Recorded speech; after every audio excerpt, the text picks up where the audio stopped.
Recipe খেতে অসাধারণ আর বানানো তার চেয়ে সহজ। তো দেরি না করে চলুন আপনাদেরকে এই অসাধারণ রেসিপিটি শিখিয়ে দিচ্ছি।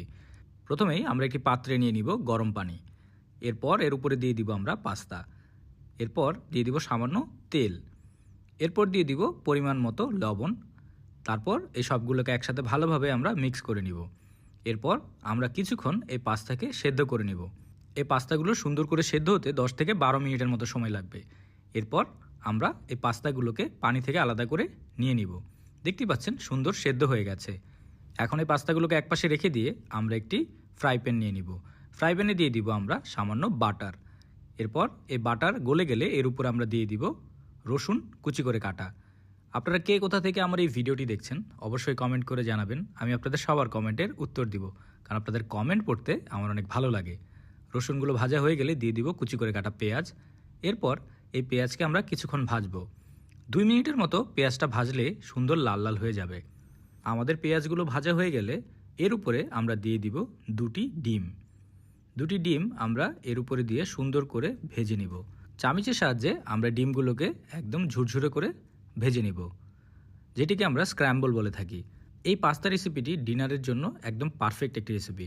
আপনি যদি আপনার প্রিয়জনকে রাতে একটি ইউনিক খাবার রেসিপি সার্ভ করতে চান তাহলে এই পাস্তা রেসিপিটি পারফেক্ট। আমাদের ডিম ঝুরঝুরা হয়ে গেছে। এখন এর উপরে আমি দিয়ে দিব সামান্য টমেটো সস। টমেটো সস দিলে এর ফ্লেভারটা অন্যরকম ভালো লাগে। সয়া সস দিয়ে দিব। এরপর দিয়ে দিব সামান্য দুধ। তারপর দিয়ে দিব সামান্য অরেগানো আর গোলমরিচের গুঁড়ো। এরপর আবার এই সবগুলোকে একসাথে আমরা ভালোভাবে মিক্স করে নিব। আমরা আরও কিছুক্ষণ রান্না করব, 2 থেকে 3 মিনিটের মতো। এর ভিতরেই আমাদের এই ডিমের মিশ্রণটি তৈরি হয়ে যাবে। এরপর আমরা এর উপরে দিয়ে দিব আমাদের সেদ্ধ করে রাখা পাস্তাগুলো। এরপর এর উপরে আমি দিয়ে দিব সামান্য চিলি ফ্লেক্স। এরপর এগুলোকে একসাথে মিক্স করে আমি আরও কিছুক্ষণ রান্না করব। আস্তে আস্তে করে অল্প আগুনে আমরা 2 থেকে 3 মিনিটের মতো একে রান্না করব।